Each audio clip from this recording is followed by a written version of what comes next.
में बार बार आता है। सुग्रीव को भी आया, और वो सुग्रीव जिसने राम जी से कहा था अब प्रभु कृपा करो ए भांति, सब तज भजन करो दिन राती, वो सुग्रीव पावा राजकोषपुर नारी, सुग्रीवों सुधि मोरी विसारी। 4 महीने भगवान प्रवर्षण पर्वत पर रहे और सुग्रीव झांकने तक नहीं गया। अरे कभी अंगूर सेब अनार कुछ लेकर जाता, इतना तो हम जैसे धूल मिट्टी के कमरे में देखिए, जिस दिन से आए हैं छेना पनीर अनार सेब संतरा अंगूर, क्या क्या वर्णन करें, आप लोगों के मुख में पानी ना जाए। इतनी व्यवस्था, सब प्यारे प्यारे बच्चे और भैया लोग और मैया लोग सब देखो तो कुछ न कुछ लेकर पहुंच रहे, लेकिन सुग्रीव को देखिए ना लाए। 4 महीने भगवान वहां रुके रहे, इतना बड़ा उसके जीवन का उपकार किया, लेकिन वो भगवान को पूछने झांकने तक नहीं गया। 4 महीना बीता, राम जी ने लक्ष्मण जी से कहा, लक्ष्मण जो जिस भाषा को समझे उससे उसी भाषा में बात करनी चाहिए।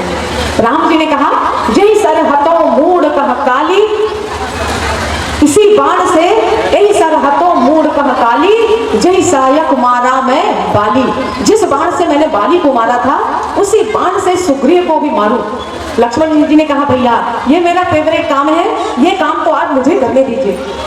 अब राम जी ने मानो संकेत किया कि हम इस तरह की बात केवल कर रहे कि आस पास कहीं सुग्रीव के गुप्तचर होंगे तो जाकर उसको बता देंगे कि राम जी ऐसा ऐसा कह रहे थे, तुमको भी मारेंगे उसी बाण से, इसलिए हम ऐसी बात कह रहे हैं, तो मारना नहीं है, उसको केवल भय दिखाना है। लक्ष्मण भैया ने कहा, ठीक है प्रभु, इतना भय दिखाऊंगा कि इसके प्राण निकल जाए।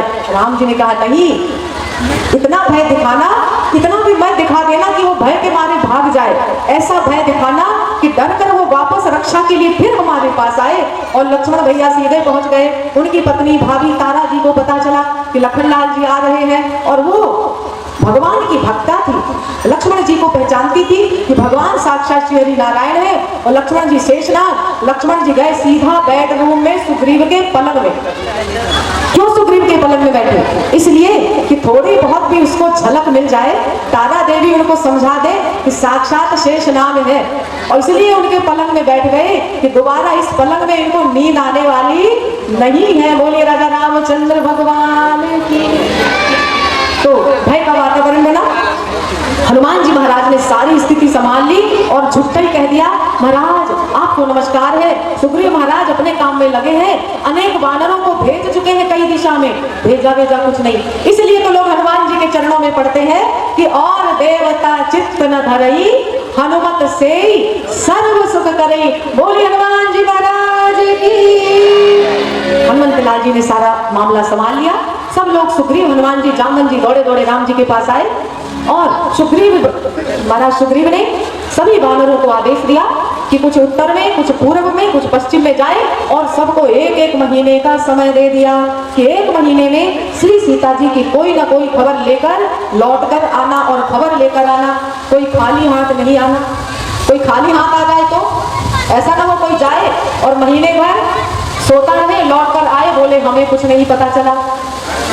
तो इस तरह से महाराज सुग्रीव ने सबको आदेश दे दिया और सभी लोग चल पड़े। और हनुमंत लाल जी, जामवंत जी, ये लोग दक्षिण दिशा में जाए, और सुग्रीव महाराज ने इनको भी वही 1 महीने का समय दिया कि 1 महीने में सबको वापस आना है, श्री सीता जी का कोई ना कोई समाचार लाना है, यदि नहीं लाए तो हमारे हाथों इस दुनिया से जाना है। इस तरह सबने जाना, तो सब अलग अलग दिशाओं में चले गए, लेकिन क्या करें, सब जहां तहां बैठे। अंत में सब मिलकर वही दक्षिण दिशा वाले समूह में मिलकर इकट्ठे हुए। थोड़ा आगे चले, एक गुफा में पहुंचे, मन में विचार करने लगे। क्या विचार करने लगे कि क्या करें, श्री सीता जी की खोज, कोई समाचार तो मिला नहीं।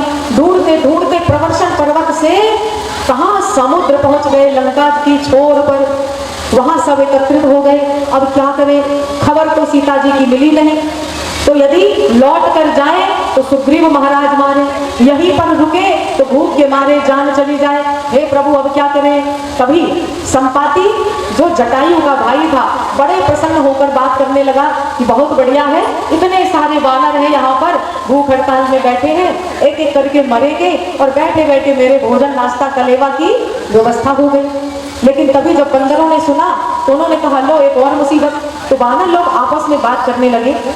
क्या बात करने लगे कि देखो इन्हीं की तरह थे एक जटायु महाराज, और उन्होंने प्रभु श्री रामचंद्र जी का कार्य करते हुए अपने प्राणों का त्याग कर दिया। जैसे ही संपाति ने सुना, वानरों को पास में बुलाया, क्योंकि उनके पंख जल चुके थे।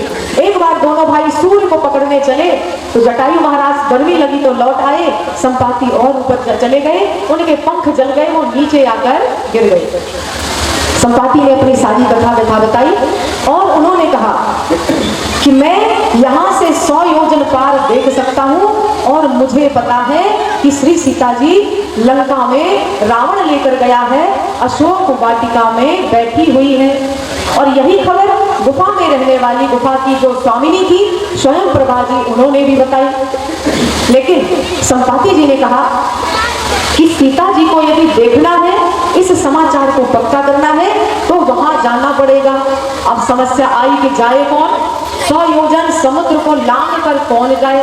सभी बंदर लोग अपने अपने बल का बखान करने लगे। कोई कहे हम 10 योजन जा सकते हैं, कोई कहे हम 20 योजन। सुनते सुनते जोश आया तो एक ने कहा हम 50 योजन जा सकते, एक ने कहा हम 90 योजन जा सकते। अरे झूठे ही बोलना हो तो बढ़िया बढ़ाकर बोला गया, क्यों? तो जामवंत जी ने कहा भाई ये 80-90 से काम चलने वाला नहीं, 99 योजन भी कोई जाएगा तो वहीं डूब कर मर जाएगा। बात तो तब बनेगी जब 100 योजन कोई समुद्र को पूरा लांघ जाए। तभी अंगद महाराज ने कहा कि 100 योजन में पार तो जा सकता हूँ, लेकिन लौट कर आने की गारंटी नहीं है। सबने कहा क्यों महाराज? तो अंगद जी ने कहा सुना है लंका पूरी सोने की है, और हम भी ये पर्वत में रहते रहते पहाड़ों में घूम चुके, तो सोने की लंका छोड़कर आएगा कौन? तो सभी ने उनकी मान को रखते हुए कहा कि कोई बात नहीं, हम अपने युवराज को, अपने मुखिया को क्यों भेजेंगे। सब लोग अपना अपना बखान कर रहे, लेकिन हनुमान जी महाराज चुपचाप बैठे हैं, मन में जप कर रहे, भगवान का कीर्तन कर रहे।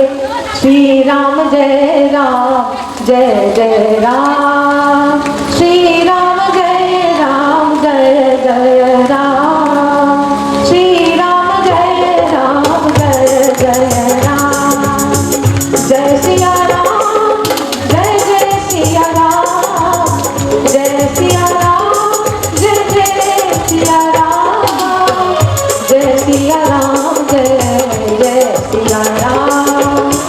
मुझे सहारा तेरा राम, मुझे सहारा तेरा राम, कृपा कर अपनाओ राम, जय सिया राम, जय जय सिया राम। अशरण शरण दया के धाम, अशरण शरण दया के धाम, मुझे सहारा तेरा राम, जय सिया राम, जय जय सिया राम, जय सिया राम, जय जय सिया राम। हनुमान जी तो मगन है, बढ़िया सुंदर कीर्तन कर रहे हैं, लेकिन जामवंती जी उनके पास पहुंचे और बोले क्या है महाराज, ये कीर्तन करने का समय है, भजन कीर्तन करना चाहिए, लेकिन अपने कर्तव्यों का पालन भी कर लेना चाहिए। तो हनुमत लाल जी चुपचाप बैठे थे। जामवंत जी ने जब उनसे पूछा कि आपने कुछ बताया नहीं कि आप समुद्र को 100 योजन का समुद्र कितने योजन तक आप जा सकते हैं, तो बाकी का कुछ जोड़ तोड़ उपाय किया जाए। हनुमत लाल जी चुपचाप बैठे, मुझे नहीं पता मैं कितना जा सकता। तब जामवंत जी ने उन्हें याद दिलाया, क्योंकि उन्हें ये रहस्य मालूम था कि बचपन में एक ऋषि का क्रोध का भाजन बनना पड़ा, तो उन्होंने कह दिया था कि जब कोई याद दिलाएगा तब इनको इनके बल की याद आएगी। तभी तो हम लोग हनुमान जी के सामने कभी हनुमान चालीसा पढ़ते हैं। आपने तो राम जी का काम किया, आपने तो विभीषण को सद्गति दी, आपने सुग्रीव को राज दिलवाया। तो हनुमान जी को इसलिए बार बार याद दिलाया जाता है, जिससे उनको अपना बल याद आए और वो उस बल को याद करके हम सब पर कृपा करते रहे। जामवंत जी ने याद दिलाया, का चुप साधी रहे ओ बलवाना। हनुमान जी आप चुपचाप क्यों बैठे? हनुमान जी ने कहा तो और क्या करें, आप आदेश दीजिए, जो आप कहेंगे वो हम करने चल दें। जामवंत जी ने बड़ी देर तक कहा, लेकिन अंत में जब कहा राम काज लगी तब अवतारा, इसके पहले जामवंत के वचन सुहाए, सुनि हनुमंत हृदय अति भाए। एक ही लाइन में दो शब्द कैसे आ गया? जामवंत के वचन सुहाए, तो सुहाए क्या है, और सुनि हनुमंत हृदय अति भाए। ये भाए क्या है? सुहाए मतलब मान लीजिए 56 प्रकार का भोजन रखा है, तो हम सबको वो भोजन देखने में बहुत अच्छा लग रहा, लेकिन ये हो गया सुहाए। और जो हमें विशेष रुचि है, इतने दिन हो गए बाटी चोखा तो मिला ही नहीं, तो बाटी चोखा रखा होगा तो वो हमें उसको देखते हम कह सकते हैं भाए। अर्थात सारी चीजें अच्छी हैं, लेकिन जो अपने काम की है वो उसको हम कहेंगे भाए।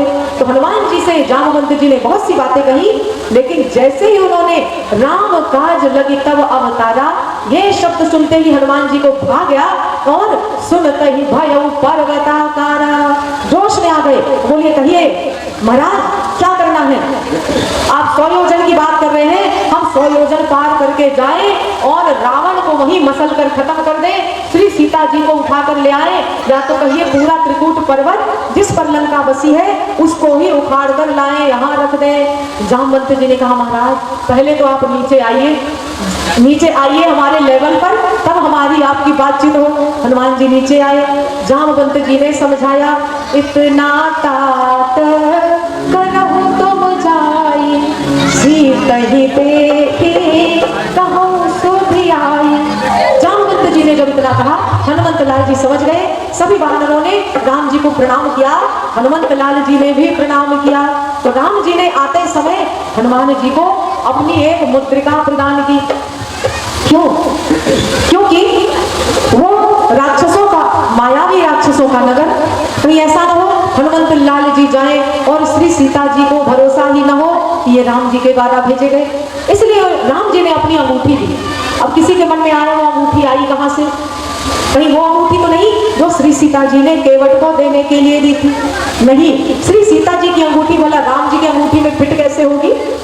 तो वह अंगूठी राम जी की थी, क्योंकि कोई भी यदि व्यक्ति भगवान का पूजन करता है, त्रिकाल संध्या करता है, प्रातः काल, दोपहर और संध्या समय, तो हाथ में जो सोने की अंगूठी होती है उसके माध्यम से अपने आप को पवित्र कर लिया जाता है। यदि कुशा आदि न हो तो वह राम जी की संध्या करने की अंगूठी थी। उस अंगूठी को राम जी ने हनुमान जी को दे दिया था। हनुमान जी उसी अंगूठी को लिए थे और जामवंत जी ने सब कुछ आदेश दिया, निर्देश दिया, और हनुमंत लाल जी चले। कहाँ चले? सिंधु तीर एक भूधर सुंदर। अब देखिए सुंदरकांड का नाम सुंदरकांड, कितने कारण? पहला कारण सिंधु तीर एक भूधर सुंदर, दूसरा कारण श्री राम जी की, हनुमंत लाल जी की, सुग्रीव की, जामवंत जी की, इन सबके एक साथ कार्य करना प्रारंभ हुआ। सबके पावन चरण एक स्थान पर मिल गए, तो सुंदरकांड। हनुमंत लाल जी समुद्र लांघ कर गए, प्रथम दर्शन हनुमान जी का विभीषण को हुआ, इसलिए सुंदरकांड, और हनुमान जी को श्री सीता जी का दर्शन हुआ, इसलिए सुंदरकांड। वैसे सुंदरकांड के मालिक श्री हनुमान जी महाराज एक सिंधु के किनारे जो भूधर सुंदर जो पर्वत का एक खंड था, उस पर हनुमंत लाल जी चढ़ गए और क्या बोले? चले हम लोग भी बोले, जय श्री राम, जय श्री राम, जय जय श्री राम। हनुमंत लाल जी ने जोर से गर्जना की और उस पर्वत पर, क्योंकि हवाई जहाज कैसा चलता है, दूर से आता है चल के, उसके बाद तेजी पकड़ता है, लेकिन रॉकेट जहां रहता है वहीं से जोर मारकर ऊपर जाता है। तो ऐसे हनुमंत लाल जी इतनी तेजी से छलांग मारे तो जिस पत्थर पर खड़े थे चले सोगा पाताल तुरंता। और हनुमंत लाल जी जिमी अमोघ रघुपति कर बाना, एही भात चले हनुमाना। बड़ी तेजी से हनुमंत लाल जी चले, लेकिन कहा जाता है श्री राम के कार्य करने चले, श्री राम भक्ति के मार्ग पर चले, तो तरह तरह के में विघ्न आते हैं, तरह तरह की रुकावटें। कहीं कोई प्रशंसा करेगा, कहीं कोई निंदा करेगा, कहीं कोई हाथ पकड़कर दाएं ले जाएगा, कहीं कोई पैर पकड़कर पीछे खींचेगा, कहीं कोई कहेगा अरे कहाँ जा रहे हो, थोड़ा आराम कर लो। तो सबसे पहले मिले हनुमान जी के अंकल जी। अंकल जी कौन? मैनाक पर्वत, केसरी वायु महाराज के मित्र। ये पर्वतों का क्या गुण था? पहले सतयुग